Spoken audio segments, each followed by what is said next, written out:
Hello everyone, welcome জানাচ্ছি সবাইকে আরও একবার চৈতালি রান্নাঘরে। আজকে আমি তোমাদের সাথে অনেক পুরনো দিনের রেসিপি শেয়ার করব, যেটা হয়তো এখনকার জেনারেশনে অনেকের নামই জানে না। আজকে শেয়ার করব তোমাদের সাথে শোলা কচুর রেসিপি। শোলা কচুর অনেক রকম রেসিপি হয়, তার মধ্যে এই রেসিপিটা অন্যতম। বানানো যেমন সহজ, তেমন কিন্তু খেতে দারুণ হয়। নিমেষের মধ্যে গরম ভাত এক থালায় এই রেসিপি দিয়ে উড়ে যাবে, কখন নিজেই বুঝতে পারবে না। তো এই রেসিপি বানানোর জন্য প্রথমে আমি এখানে নিয়েছি শোলা কচু। অনেক বড় থাকে, আমি এখান থেকে কিছুটা কেটে নিয়েছি।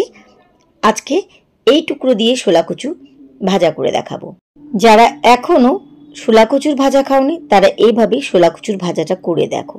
তো প্রথমে আমি একটা টুকরো নিয়েছি, আর এই খোসা ছাড়িয়ে এই শোলা কচু একদম আলু ভাজার মতো ঝিরিঝিরি করে কেটে নিচ্ছি। এখানে যেমন দেখতে পাচ্ছ, ঠিক এভাবে কাটবে যতটা ঝিরি করা সম্ভব। কচু কিন্তু আমি এখনও ধুইনি। এটাকে প্রথমে ভালোভাবে কেটে নিলাম। এবার একটা বাটির মধ্যে নিয়েছি জল, আর এর মধ্যে কাটা শোলা কচুগুলো দিয়ে দিচ্ছি। সম্পূর্ণ শোলা কচু দিয়ে দেওয়ার পরে এবার আমি এর মধ্যে দিয়ে দিচ্ছি 1 চামচ নুন। নুন দেওয়ার পরে একটু ভালোভাবে এই জলের মধ্যে কচলে নেবে। তারপরে পরিষ্কার জল থেকে 3 থেকে 4 বার ধুয়ে এটাকে তুলে দেবে। তোমরা চাইলে পরে কিন্তু নুন দিয়ে ভিজিয়ে কিছুক্ষণের জন্য রাখতে পারো। তো আমি রাখছি না, আমি সাথে সাথে করছি। নুন দিয়ে প্রথমে একটুখানি কচলে নিলাম, তারপরে এখান থেকে আমি পরিষ্কার জল দিয়ে ধুয়ে রেখে এবার আমি এই জল ঝরিয়ে একটা থালার মধ্যে তুলে নিচ্ছি। যত রকম রেসিপি হয় তার মধ্যে এই রেসিপিটা কিন্তু শোলা কচুর সব থেকে সহজ রেসিপি, আর খেতে বোধহয় ততটাই টেস্টি হয়। তো আমি এখানে জল ঝরিয়ে পুরো নিয়ে নিয়েছি। এবার ভেজে নেওয়ার জন্য কড়াইতে নিয়ে নিচ্ছি আমি সর্ষের তেল। এই রান্নাতে তেলটা একটু যদি বেশি হয়, তাহলে এটা দিয়ে কিন্তু ভাত মেখে খাওয়া হয়। তাও তোমরা তোমাদের আন্দাজ বুঝে এখানে তেলটাকে বাড়িয়ে কমিয়ে নিতে পারো। তেল গরম হয়ে গেলে দিয়ে দিলাম একটা শুকনো লঙ্কা, আর দিলাম 1/2 চামচ কালো জিরে ফোড়ন। দেওয়ার পরে এবার শোলা কচু এর মধ্যে দিয়ে দিচ্ছি। এবার কিন্তু স্টিমটাকে একটুখানি মিডিয়াম করে দিতে হবে, দিয়ে খুব ভালোভাবে আমাদেরকে ভাজতে হবে।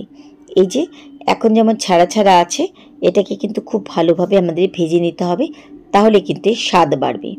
এবার দিয়ে দিচ্ছি স্বাদ মতন নুন, সাথে দিচ্ছি সামান্য পরিমাণে হলুদ গুঁড়ো।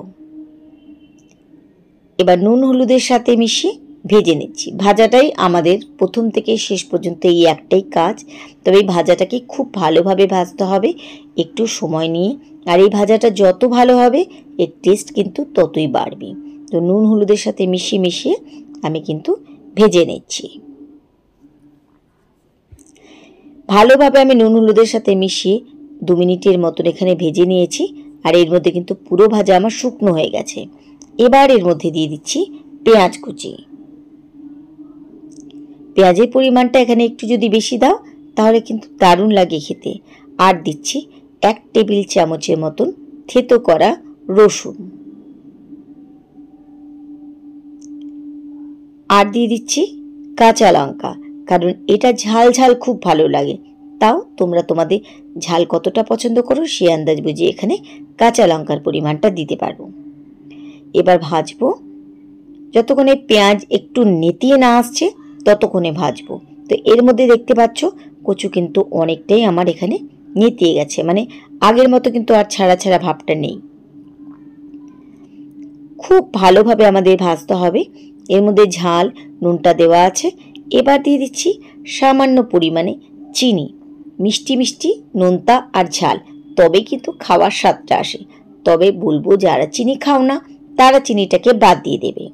দিয়ে এবার খালি আরও 2 মিনিটের মতন ভেজে নিচ্ছি। এর মধ্যে কোনো রকমের জল বা আর কোনো গুঁড়ো মশলা অ্যাড করবে না, শুধু এর মধ্যে পেঁয়াজ কুচি আর থেতো করা রসুন নেই। এর স্বাদ এতটা অসাধারণ লাগে খেতে যে এক থালা ভাত নিমেষে কখন শেষ করে ফেলবে নিজেই বুঝতে পারবে না। এটুকু বলতে পারি, গরম ভাতে তুমি যাকেই দেবে দেখবে আর এরপরে কিচ্ছু সাথে লাগবে না। খুব ভালোভাবে ভেজে দিয়েছি, একদম পুরো শুকনো ভাবে ভেজে গেছে।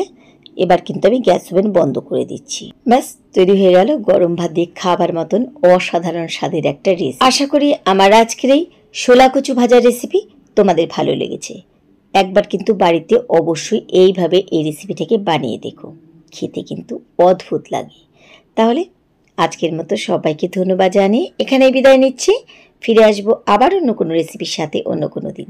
সেই পর্যন্ত সবাই খুব ভালো থেকো, সুস্থ থেকো।